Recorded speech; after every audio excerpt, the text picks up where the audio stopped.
Susan has had a binge eating problem for the last 10 years that she was finally able to get rid of once she understood me.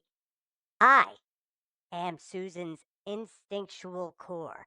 I exist inside of her head. I am made up of a culmination of her survival instincts that are all genetically coded, and I use the system one brain, this her subconscious brain, to actively take part in her life, to influence her to do the things that I think she needs to do in order to survive. However, I was made for a world of 30,000 years ago. Today's world is totally separate, and I do not understand today's world. I am lost, and I'm just sending so many of you the wrong signals. Each one of you wonderful humans out there has an instinctual core, and we all work off the same template. And I'm going to give you a sneak preview of that template. But before I do that, I want to show you a quick model of kind of that'll give you a better idea of who I am. And let me switch over to my monitor view here. So now you're seeing right here, this is the default perspective, the perspective that all humans are pretty much born with, where you wonderful species think that all the things going on in your brain are your own thoughts and your own emotions, no matter how toxic these thoughts are, no matter how toxic these emotions get. So you're kind of in this situation with these contradictory thoughts fighting back and forth. And with Susan, for 10 years, she was like, I don't want to eat. I don't want to binge eat. And then there was another thing inside of her screaming, let's go binge eat. You need to do this, do this, do this. And once she grabs the chips, she's going to finish that whole bag. And once she grabs that cake, she's going to finish that whole cake and, and, and just continue to push and push and push her. That's the default perspective where where you humans think all the thoughts are your own. Over here, we look at the IC perspective. Now, this is a good way just to model the inside of the head and what's going on. Where this guy up here is your consciousness, along with your conscious brain, the part of the brain that you actually have direct control over. And down here is a culmination of all your genetically coded survival instincts that uses the dumbest and fastest part of your brain to try to react to save your life. Now, that is a model of the human brain, and it is one of many. Obviously, every model of the human brain is going to be a simplistic model since it's one of the most complex things in the universe besides the universe itself. But with the icy perspective, and this is what Susan started to do, she started to look at herself as just this guy up here, where she was her consciousness and her conscious brain. And then I, the instinctual core, was the culmination of all her survival instincts that just, along with making use of the subconscious brain to basically take action when I saw threats, to try and avoid them or destroy them, and to take action when I saw necessary survival traits to try and attain them. But I was built for the world of 30,000 years ago, and everything I do in this world today just doesn't work out. So let me show you what I mean by this.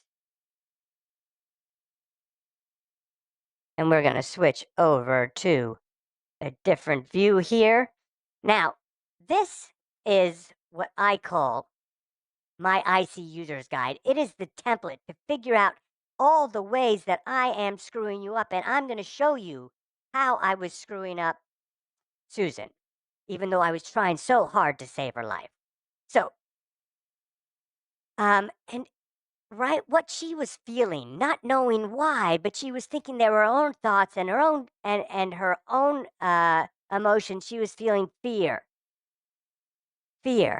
and sadness and stress and cravings and demands and judgments, all making her feel miserable and uncomfortable until she had to go to get the escape. The one thing that brought her away to make her forget for a little while was the food, to give her the immediate gratification.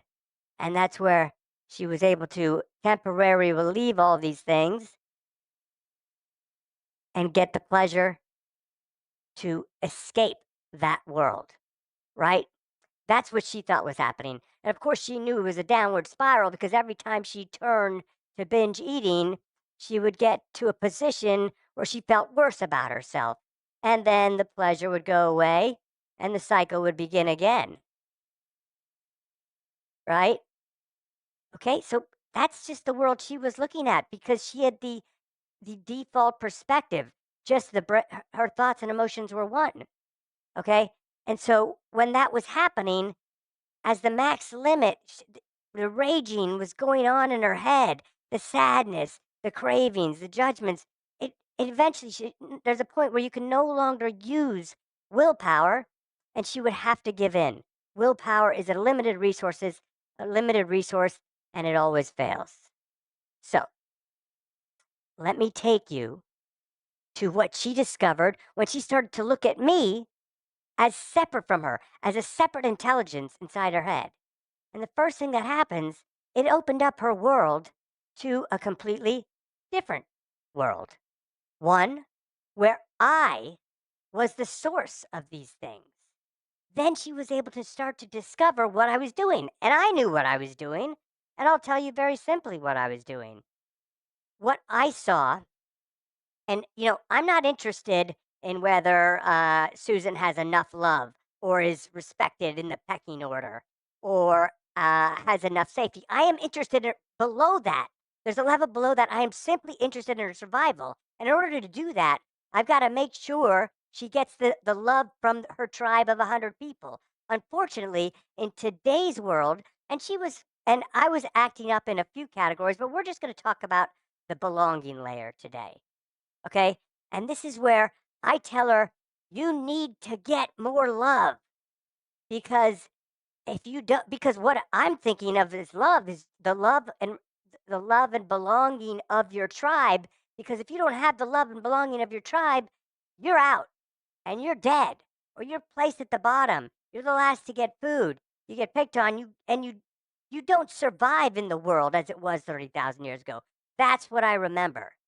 So I would send her uh, fear when someone said something bad, but all of a sudden, instead of just looking at this tribe of 100 people, I'm looking at things like social media, where there was so much going on. She would see her hundreds of friends all doing something magnificent, living these great lives. Of course, I didn't tell her they were totally fake.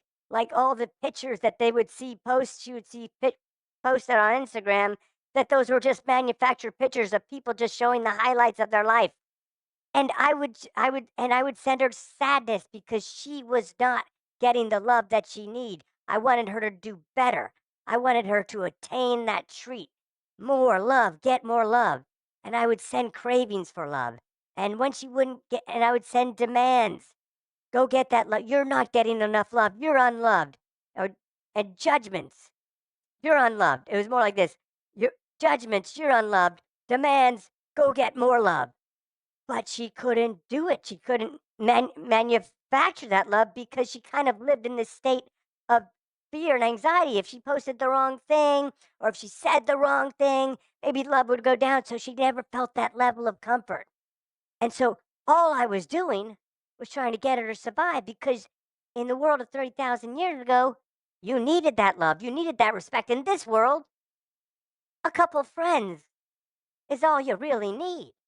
But I tell you, you need to rank above all these people on social media and all these people, these celebrities and anomalies and goats that she was seeing.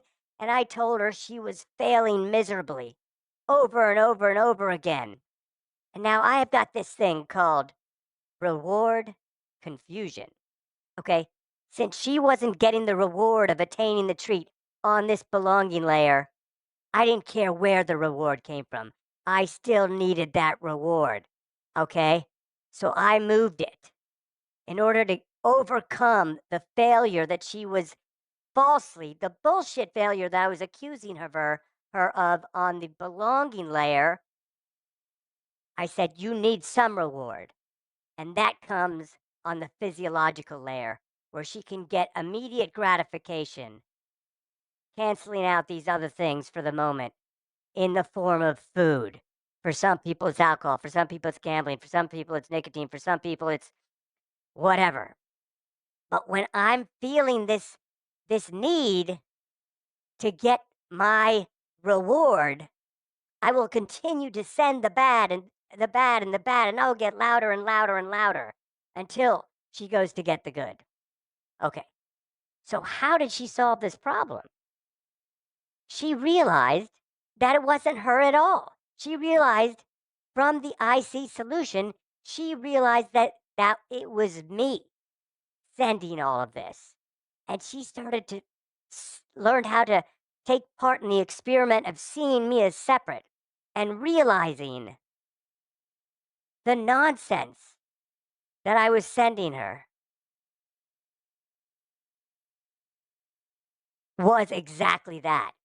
It was an alarm being set off that she didn't need because it was not necessary to get love from everyone in order to save your life. Boom. So what happened?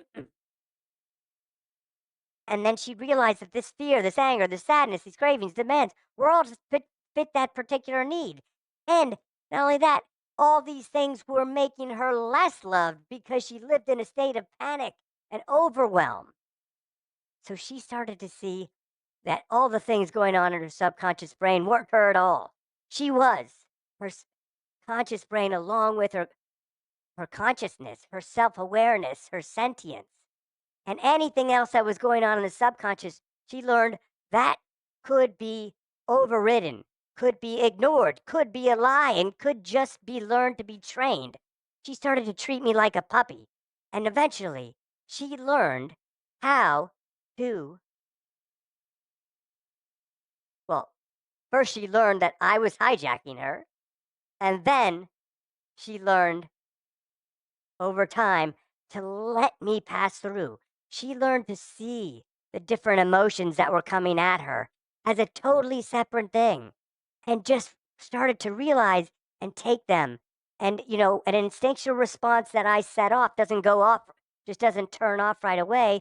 But she was starting to able to observe them and let them pass through her. Right. And as she did it, she got better and better. Now, before, when she thought I was her, every time she didn't go get that food to get rid of it, I would keep on sending it and sending it and sending the signals. You're a piece of crap because you're not loved enough. Now go get some other reward in another area. But now she was starting to train me. And I realized no matter how loud my screaming would get, it would pass right through. So each time I came back quieter. I was like that puppy that you say that you don't let get on your bed consistently, and eventually that puppy stopped screaming, stopped barking. I stopped screaming. Each day I would get softer and softer and softer until just a couple weeks in, I stopped yelling altogether. But not only that, okay, because she still realized that she wanted companionship, but she no longer was being forced into companionship by me. She switched up the whole formula. So let me see if I can show you how that works by getting rid of this.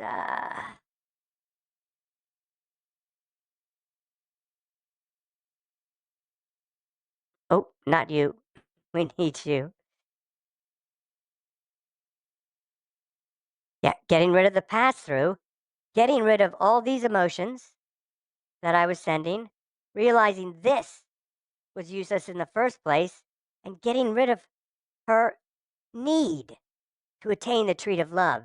Rather, she started, instead of treating people like, oh, I need your love, she started giving love to others. And she started going up to people and treating them with intrigue and loving them and engaging in what they had to say and learning about them, and with the greater purpose of helping people out and being there for them. And in the end, that served her own self improvement as well, because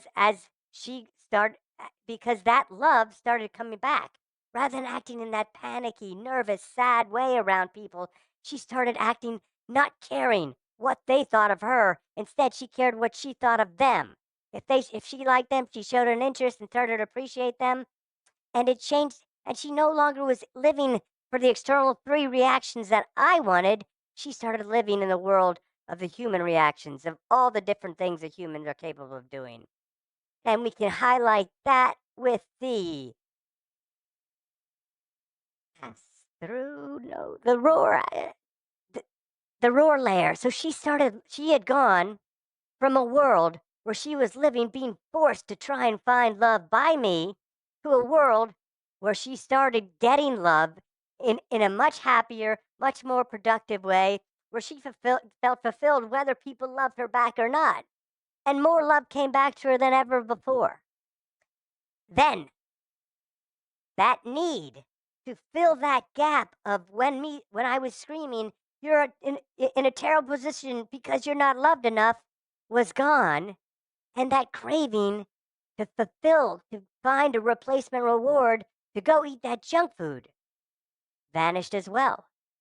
You still had some of those cravings come up, but just as she ignored the emotions that I was sending that led to those cravings, she was able to ignore the cravings and say, I know that's you, little instinctual core down there.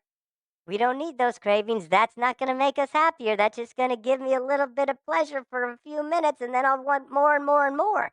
That's not the way we're working life anymore. We're going for long term extended happiness. So, in this scenario, in the beginning, I was still freaking out, panicking, yelling, screaming, go get it, go get it.